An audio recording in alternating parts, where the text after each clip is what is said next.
Welcome back, baseball fans. Summer 69-72 carryover league, and it's playoffs. The playoffs are here, and we start with two of the better, historically, teams have won the last two World Series are actually meeting in the wild card round in the American League. The Orioles and Tigers. Let's look at the schedule for the postseason wild card. We have the number 5 seed Orioles, pretty much the best team in the American League, not named Boston. At the number 4 seed Tigers, who are 2 games under 500. But throw those records in the trash can, folks. They don't mean anything. Tigers 2 under 500, but don't mess with them. And also the American League, the number 6 Oakland A's face the number 3 Kansas City Royals. If the A's win that series, they would play Boston. If Kansas City wins that series, they would play the Angels, and the Tiger-Oriole winner would play the other one. But Orioles-Tigers, I gave history in the last video about the 2019 postseason. Let me go back. This is 2019 we're looking at here. In the wild card round, the Orioles and Tigers played. Tigers 3-1. They knocked the Orioles out in the wild card round. Then the Tigers in the divisional round beat Kansas City. ALCS beat California. And they won the World Series against the Dodgers. Last year in 2020, the Orioles had a bye. So the Tigers had to play the Kansas City Royals, and they lost to them 3-2. The Tigers were out. And then the Orioles beat Kansas City. Then the Orioles beat Oakland. And the Orioles beat the Reds in the World Series. But it's the third year, and it's Tigers and Orioles. Don't throw the records out the window. The series opens in Detroit. They get home field because they won a division. And just like I take a lot of my rules from other sports like the NFL regarding alignment, 8 divisions all told, 4 teams in division. And I use the same format. If you win your division, you get a home playoff game. If you saw the NFL last year, one of the division winners had a losing record, and they hosted the team who eventually won the Super Bowl.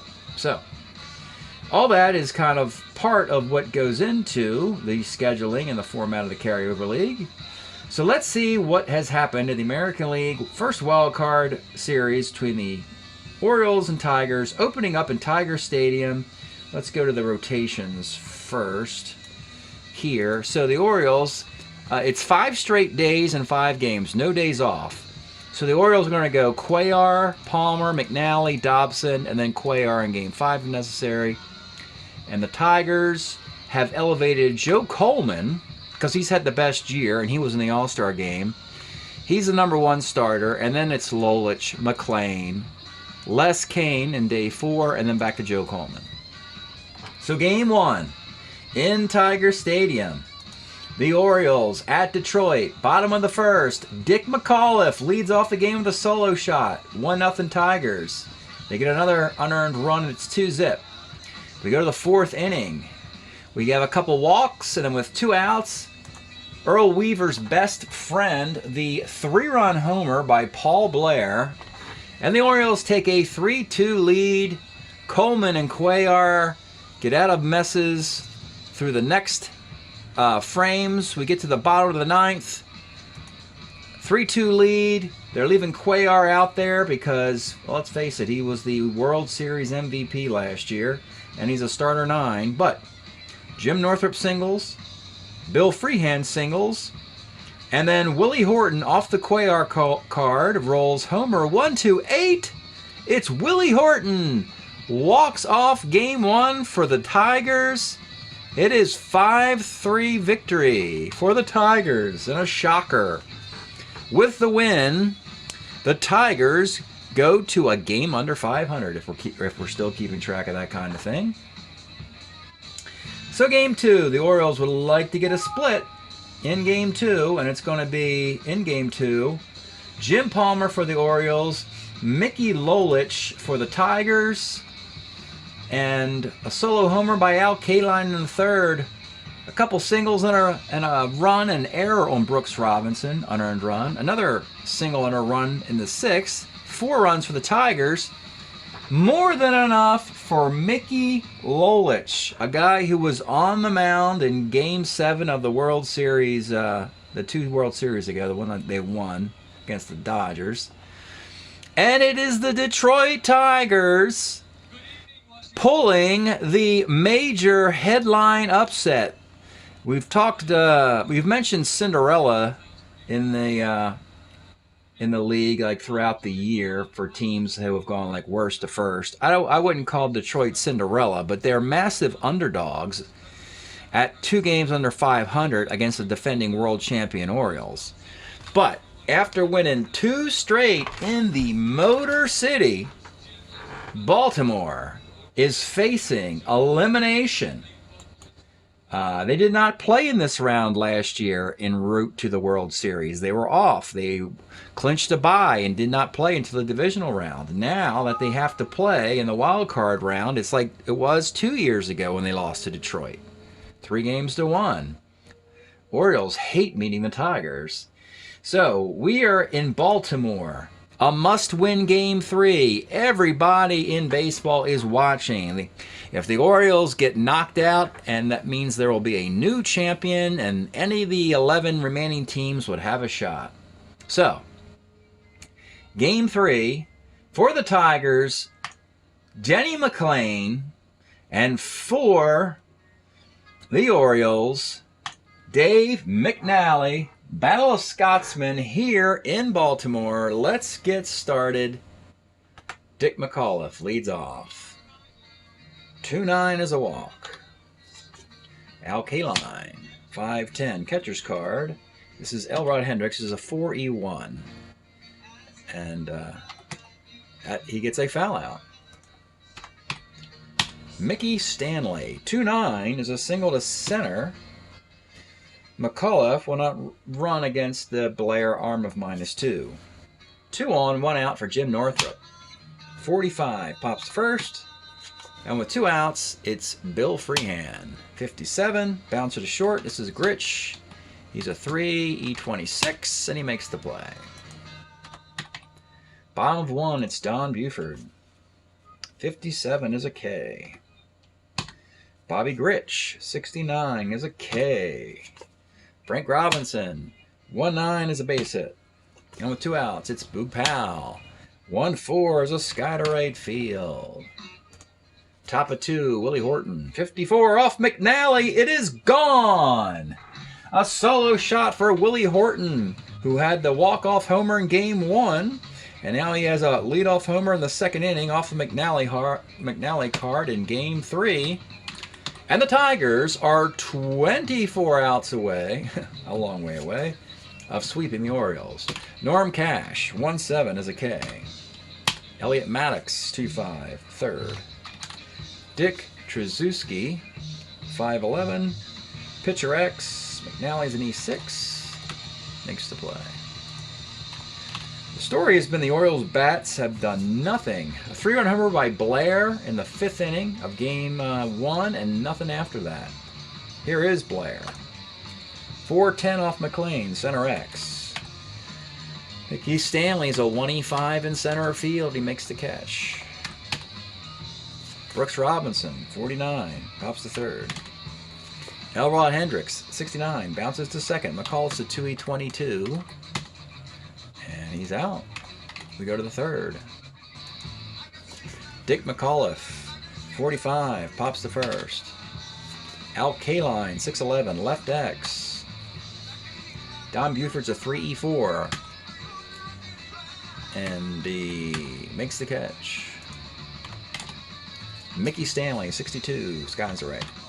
Bottom of the third, it's Ruben Amaro getting a surprise start, as he's a switch hitter, and McLean's more vulnerable to lefties than righties. 1-6 is a K for Amaro. Jimmy Hall, 2'11", pitcher. And Don Buford, 3-6. Don Buford, let's take a look at his card. Don Buford, 19 bombs in 1971, and the game is tied. Bobby Grich, 410, center X. Again, this is Stanley in center field. All right, the game is tied in the fourth. Jim Northrup, 58, flies to right.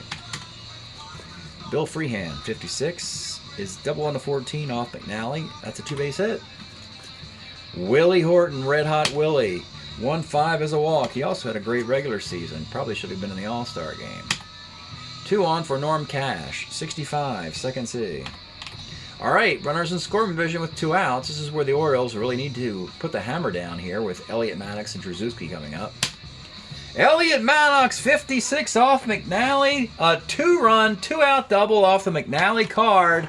And look out, folks. It is 3-1. You're not supposed to let Maddox and Trzaskowski hurt you. Trzaskowski 1-2 as a line out to third. Wow, 3-1 game. Now, remember, this is 69-72, so this is the last chance to get the 1969 World Series between the Mets and Orioles happening. As most of the cards are from 69. If the Orioles lose today, we cannot recreate that series. So, interesting little tidbit there. Bottom of the fourth, it's Frank Robinson. 5-10 catcher's card. Bill Freehand. 2-2. Makes the play. Hey, you're Boog Powell. 46. Skies to center. Paul Blair, 111, pops to third. Top of the fifth. Dick McAuliffe, 2-4, first. Al Kaline, 110, center. Mickey Stanley, 5'11", pitcher X. McNally is an E6. Makes the play. Bottom of the fifth. Brooks Robinson. 1-6 is a base hit. Your tie run is Elrod Hendricks. 6'11", pitcher X. He's an E8. A 2-E8. Gets an error off of Denny McLain. That's a big play right there. So you have 2 on instead of 2 out. For Ruben Amaro, he's an 8 bunter, but we're in the 5th inning, and yeah, it's going to hit away. 58, skies to right. Jimmy Hall, 2-8, third B.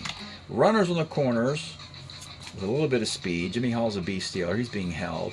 For Buford, who homered earlier. The pitch to Buford. 270 delivers with a double 1-6, single dot, and the Orioles pull within 1. Hall's at third. Buford's at first. Speed in both spots. Buford's not going to attempt to steal. It'll be Bobby Grich, the lone all-star for the Orioles this year, with a tying run at third base. The pitch to Bobby. 3-11 is a sky to center field. It's a 3-2 game. Tigers came back from a 3-2 deficit to walk off game 1. The Orioles may have to pull off that same feat. 6th inning, Jim Northrup. 59 is a K. Bill Freehand, 38, third. You know, an interesting thing about this Oriole pitching staff is they're so good, you never even really want to take their starters out and go to a matchup of righty-righty, lefty-lefty in the bullpen. You'd rather just ride the horse as far as the horse will go. They rode Cuellar, and he gave up the walk-off. And Palmer. Of course, he'd given up 4 runs. They rode him anyway. Didn't really matter. 2 complete games for the Orioles. And it's looking like if McNally settles down, they'll probably get a complete game here. Willie Horton, 6'11", left X. Buford makes the catch on the 8. If you're scoring at home, Buford is an E4 right fielder even though he's a 3. So the parentheses, when you see it in result, indicates the E rating result was rolled instead of the fielding rating result was rolled. So an E8 left fielder makes the catch. Buford's an E4 left fielder, which means he also makes the catch. That's how I compute that one. Just speeds up the game. Bottom of the 6th, Frank Robinson, 64. 64 off McLean's card is homer 1-5, fly ball the rest. And I didn't even have to look up. It's been that kind of year for Frank Robinson. He misses it. does not tie the game. I kind of felt ominously about it. Frank's had a really crappy year after going to the All-Star game the last 2 years. Okay, Boog Powell, 110, double one single. A tie runs up first for Paul Blair. 46, pops to first, and with 2 outs, it's Brooks Robinson. Same thing, 46, pops to first. The Oriole fans are really getting nervous in their chairs. They can't believe what's happening here. It's still a close game, though. 3-2 in the 7th. Let's pause a moment for station identification. This is the Shrimp Trawler video channel. Este es el canal de videos de camaroneros. Top of the 7th in Baltimore. Dave McNally's a starter 7. We haven't seen Dick Hall all series, because the Orioles have not, had a big lead or needed a save situation. Norm Cash leads off in the 7th against McNally. 2-8 is a walk. And here we go again with these two guys. Maddox, Trzaskowski. You need to get these guys out and not give up a 2-run double. Elliot Maddox, 2-7, single. Let's take a look at the Elliot Maddox card. So in game 2, he had an RBI double in the roll of 1-9 against Jim Palmer. And of course, in this game, he rolled 1-8, triple 1-4 double. Here he rolls 2-7, single 1-7, but he misses it on a 15. And the Orioles catch a break there. With 1 out, Dick Trzaskowski is going to bunt. He's a B-bunter. And it is a good bunt. He would have struck out. Normally you don't like to bunt with 1 out, but Dick Trzaskowski hit 139. So everything helps. So you have Norm Cash at second with 2 outs, and it's Dick McAuliffe. The pitch to Dick McAuliffe, 111, rolls to the pitcher. And there's there's one piece of defense to bring in. They could bring in Kevin Collins to play third base for Maddox since he just batted. They will do that. He's a 3.37. So they improve their defense from a 4 to a 3. In a 1-run game, it might be a big deal. Stretch time in Baltimore. We are listening to Crack the Sky live at the Warner Theater. Don't know the year this was. It's a live recording of this Maryland band, or a band that was played frequently in Maryland. Yeah, nice live recording if you're fans of this band. Okay, bottom of the 7th inning. Denny McLain is 9 outs away from knocking the world champions out. They do have John Hiller and Tom Timmerman, who are pretty good in the bullpen if needed. Leading off in the 7th, it's Elrod Hendricks. 4-10 off McLain, center X. But it's Mickey Stanley, a 1E5 in center field, and he makes the catch. The Tigers have tough defense in some spots. The weakness of this team is shortstop and third base. Everywhere else, they're pretty good. All right, Ruben Amaro. 49, lines is short, and with 2 outs, it's Jimmy Hall. 2-10, flies to right field. We go to the 8th. McNally's not in danger of breaking in the 8th. It's Al Kaline. 55, homer, 1-7 off the McNally card. It's a double. Now you got to think. You got Mickey Stanley, hits lefties really well. And I think at this point, the Orioles are going to make a move here. They just can't sit and relax. They got to start pushing some buttons to get their team where they want to get to. And so they're going to bring in Ron Taylor here. They got Taylor, Barber, and Hall are pretty good. They got a better bullpen than last year when they won the World Series. Ron Taylor is going to come on in the 8th to face Mickey Stanley, who's not that good against righties, with a runner at second and nobody out. The pitch to Mickey Stanley, 5-11, left X. This is Buford. Buford's a 3E4 in left field, and he makes the catch. Jim Northrup hits lefties and righties equally fantastically, and he was the All-Star for the Tigers this year, along with Joe Coleman. Pitch to Northrup. 1-7. Let's take a look at the Northrop card. What a great year this card is in 69. Center field, left field. Lefties, righties, doesn't matter. This is 295, 25 bombs, and 600 plate appearances.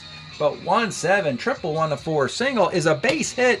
The Tigers have a 2-run lead with 6 outs to go for a stunning sweep to rock the carryover league world. Holy smokes, folks. Now you got Freehand against Ron Taylor. The pitch to Freehand. 67 is a K. And with 2 outs, it's Willie Horton, who has homered in 2 of the 3 games. The pitch to Willie Horton. 2-6 is a ground ball to short.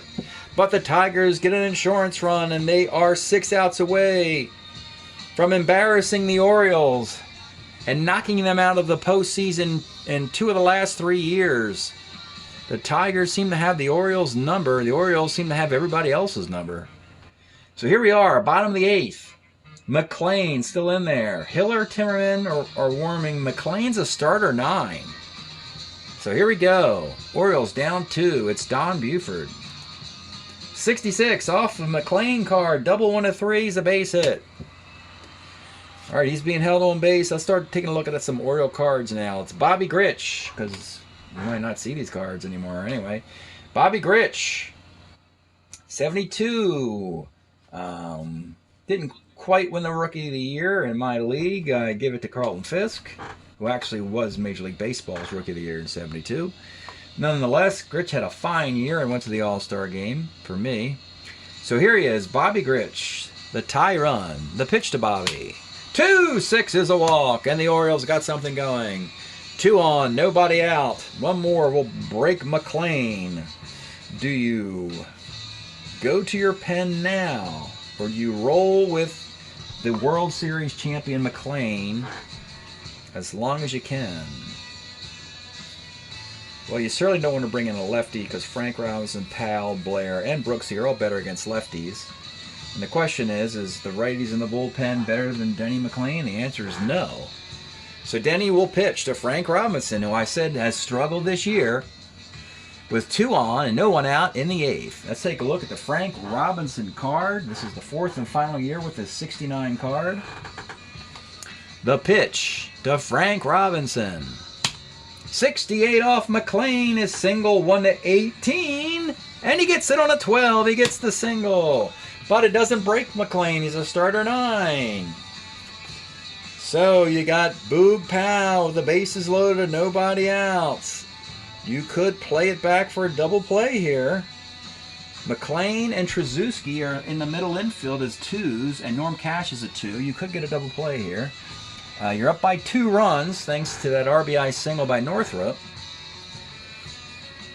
And frankly, Boog Powell, let's take a look at Boog's card. He destroys lefties more than righties, so bringing John Hiller in doesn't make a lot of sense either.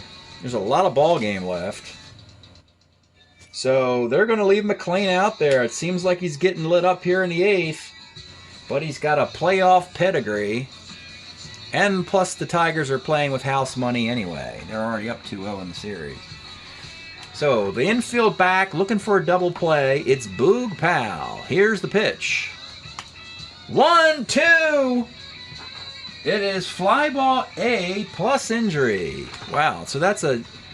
Well, it's interesting. It gets the sac fly, but it also puts 2 guys in scoring position. And we lost our first baseman. And speaking of losing the first baseman, you know what? Ruben Amaro is a 318 at first base. So they're just going to put Davey Johnson in Boog Powell's spot to play second base. And Amaro, who was playing second, will go to first. That was a quick remedy to that injury. But more importantly, the Orioles still, with 1 out, have the tie run at third base and Bobby Grich, with Frank Robinson at second. Paul Blair, an A bunter. Oh, let's take a look at Paul's card. He had the 3-run homer in Game 1 by rolling 1-7. He had 26 homers with a 69 card. Second and third, 1 out. I'm just... That's one I like to squeeze, but I'm not going to squeeze here. No way. Too important a game to do something like that. Maybe if the Orioles were up 2-0 instead of down 2-0, I'd do something goofy like a squeeze play. But Paul Blair will bat. Second and third, one out with the infield up. The pitch to Paul Blair.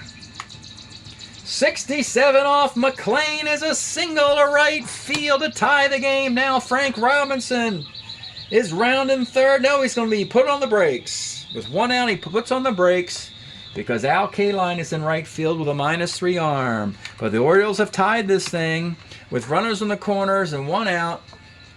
And you got Brooks Robinson and then 3 questionable guys after that. And everybody's probably wondering, what is Denny McLain still doing in this game? Well, the answer is they're not losing. It's tied at 4. He still has a chance to finish this inning tied, and the Tigers can win it in the 9th. So, again, I asked the same question. Is there somebody in the bullpen better than Denny McLain? And I'm saying, no, there isn't. Sorry.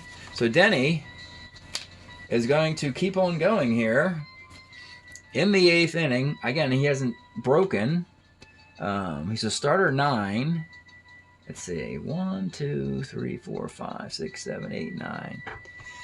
This is like the clear case of a Grady Little, where they leave their Pedro in too long. But anyway, you got runners at first and third with one out in a tie game. They're going to bring it up now with Brooks Robinson. Take a look at Brooksy's card. The infield up. The pitch to Brooks Robinson. 1-5 base hit. Eventually the Orioles were going to explode, and here it is. It's a base hit. Scores the run. Paul Blair to left field. Northrop's got a minus arm. Blair holds at second. And now you got a lefty up, and I think we've seen enough now. We've got proof that the Orioles were waking up sooner than later. And they get 5 out of 6 guys reach. So John Hiller will come on with runners at first and second and one out in the 8th inning to face Elrod Hendricks. And batting for Elrod Hendricks will be, I think they're going to go with Danny Walnuts. Danny Walnuts will be the pinch hitter. Danny Walton. He was acquired in the token round of the draft to be DH against lefties for this team. So he will bat here for Elrod, and Echebarren will come in and catch. So the pitch to Danny Walton with first and second and one out. 2-4, skies the center. And with 2 outs, it's Ruben Amaro. The pitch to Amaro, 4-4, off of the Hiller card. Is Homer, but he doesn't have power, so it's just single dot, but that'll score Blair from second, and the Orioles have a 2-run lead. And then batting for Jimmy Hall is Andy Echebarren. With runners on the corners, Echebarren, 1-6 is a K. So we get an insurance run after bringing Hiller in. The Orioles explode for 4. 2-run lead in the 9th. And they're going to start the 9th inning with the lefty Steve Barber. We're going to see the problem now with the bottom of the Tiger lineup. And you saw, Maddox had big hits in this game and the previous game, but when you need some action late and you bring in a defensive substitute, Kevin Collins can't hit left-handed pitching. We'll see that momentarily. First, though, 6-4 game. It'll be Norm Cash. Let's take a look at Norm's card. He will hit here in the top of the 9th inning. The pitch to Norm. 53 off Barber is a fly ball to right. Fly ball to right X. This is Robinson, and he's an E4 in right field. He makes the catch. Okay, now we're going to see Kevin Collins. Let's take a look at Kevin Collins, the defensive replacement at third base. And oh no, he doesn't have anything on his card against a left-handed pitcher. That's the problem. The Tigers have, and I'll probably comment on this once this game is over. Kevin Collins will bat. 49 off the Barber card is a walk. How about that? That was remarkably lucky. So we might still have a ball game here. Now you've got Dick Tracewski. Let's take a look at Dick, who hit 139 for the team. He is your tie run in a 6-4 game. And I'm trying to think. Normally Dick Tracewski would not invite a pitching change. And you have Dick Hall ready to go in the bullpen. I'm wondering why. Yeah, I think you just gotta do the smart thing, get Dick Hall in here sooner than later. So Dick Hall will come in. The problem, though, if you bring Dick Hall in, is that they can then simply say, you know what, we're going to put Gates Brown in here to bat for Dick Tracewski. And that's not something the Orioles wanted, but that's what's going to happen. Gates Brown is going to pinch hit now in the 9th inning. Let's take a look at the Gates Brown card. The Tigers have no more infielders left as they pulled Elliot Maddox and Dick Tracewski. They have Kevin Collins at third. They don't have anybody who can play short, though I do believe I could probably put Mickey Stanley there at short if necessary, which would be interesting. But here is Gates Brown now, and with a two-run lead. Do you walk this guy, or do you dare pitch to him? Not the move, I think. I think the move would have been to leave Gates Brown on the bench, but they didn't do it. And here is Gates Brown. What a ridiculous card it is. In the 9th, let's put the GB here. Gates Brown against Dick Hall with 1 out in the 9th inning. 48 off of Dick Hall is single 1-4, and he rolls a 7 and lines out. Well, that was a sigh of relief. And now you got Dick McAuliffe. Let's take a look at his card. He's got a home run 1-7. Nice power on base, defensive second baseman. Against Dick Hall, the tie run with 2 outs in the 9th inning. The pitch to Dick McAuliffe. 48, same exact thing, single 1-4. And he misses it. Lines out on a 17. That's your ball game. So the Orioles come back in the 8th. A lot of questionable moves in this game, I have to admit, at making them. Leaving Denny McLain in, but really, John Hiller was not much better than Denny McLain, and the Orioles simply just got hot in this 1 inning. But letting Gates Brown bat in the 9th inning, which could have tied the game, that I would have preferred to leave a left-hander in there as long as possible in reviewing that, but he lucked out anyway, did Dick Hall, and he gets the save. So, it is a 6-4 win for the Orioles. They survived to live another day, and the series will continue. Dick Hall gets the save. He gives up the 2 pop-outs. Barber gives up the walk. Ron Taylor in the 8th gave up a hit and a K. He will get the win as they came back in the bottom of the 8th. McNally, 7 mediocre innings, 5 hits and 4 runs. They were all earned. Walked 3, struck out 2. Denny McLain left in too long, ran out of gas. John Hiller came in and out, a single and a K. So McLain takes a loss, 9 hits, 6 runs, and all but 1 were inherited. So he gave up 5 earned runs, an unearned run in the 5th. Walked only 1, struck out 3. 1-0-1-9, 0-18, 6-10, 4-6. 4-3, 1-4, 1-4, 1-4, 4-3. So the Tigers put 10 men on base. The Orioles put 11 men on base. Pretty even game. The Orioles desperately need to get that win. They're going to have an advantage in Game 4 at home because the Tigers will have to send Les Kane to the mound while the Orioles send 20-game winner Pat Dobson, who would probably be the ace on most staffs, but he's the number 4 starter on the Orioles staff.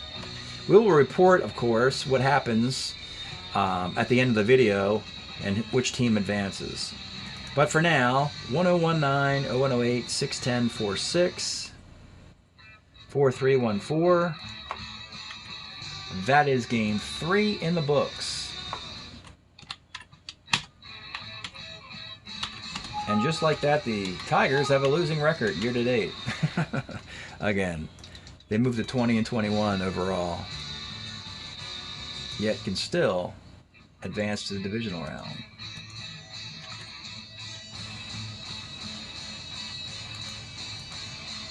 All right, with that win, the Orioles have a breath of life. Dick Hall now has had 10 saves for the year. Actually, Ron Taylor and Steve Barber have. This team has 15 saves, which shows that going to the pen has been a good option for the Orioles. Dick Hall has 2 losses, but they were earlier in the year. McNally is only 3-4, and Jim Palmer's 5-5. Those combine for a losing record, so maybe going to the bullpen is a good thing for the Orioles.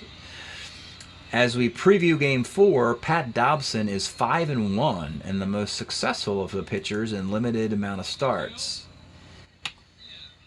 Now the Tigers.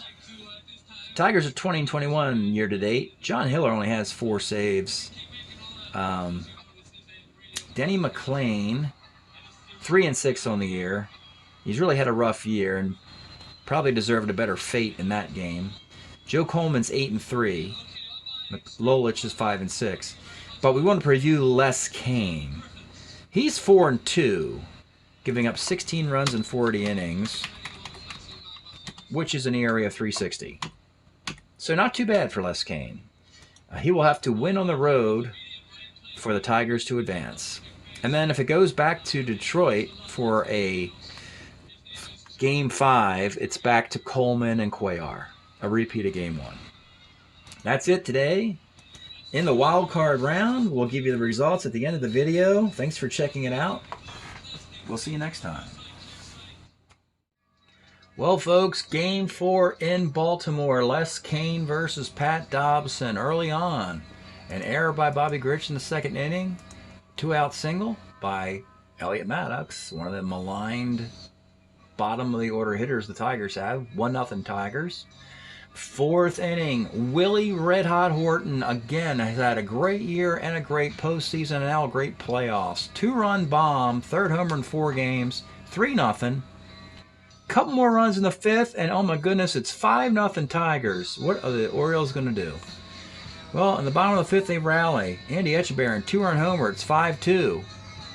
Another error, this time by Boog Powell in the top of the 7th inning. It's 6-2 Tigers. Reliever Steve Keeley brought in, gives up a 2-run homer to Buford. And then he gets pulled, Keeley does, so that John Hiller can come on in the 7th inning and get 7 outs, protect a 2-run lead. It goes that way into the 9th. It's a 6-4 game. John Hiller strikes out Andy Etchebarren. Then a single by Davey Johnson. A fielder's choice by Buford, who runs to second. Catcher's indifference there. So in a 6-4 game, he's at second with 2 outs. It's Bobby Grich. He hits a fly ball into right field, but Kaline misplays it into a double, and it's a 6-5 game. Grich is at second base as the tie run. John Hiller's throwing a lot of pitches. He's got Frank Robinson up with Boog Powell on the deck. Rolls a 5-10, and he strikes out Frank Robinson to end the game, and it's pandemonium. Tigers running onto the field. They were ridiculed as the worst team to go to the playoffs, and they didn't deserve to go to the playoffs with an 18-20 record, and all they do is demolish the Orioles 3-1 in the wild card round for the second time in 3 seasons. Last time they did it, they won the World Series. So break up the Tigers for remarkably knocking out the world champion Baltimore Orioles. A stunner, a shocker, and this is a wake-up call throughout the rest of baseball. There will be a new champion this year. It'll be an underdog if it's in the American League. If it's in the National League, though, the Mets and the Reds have to feel very confident that they can get to the World Series as the top dogs in that league, knowing that there's nobody left in this tournament other than Oakland on the American League side who was in the playoffs during this era, interestingly. So that's it tonight. The Baltimore Orioles, the 2020 World Champions, are eliminated in 2021 by the Detroit Tigers. Thanks for checking it out. We'll see you next time.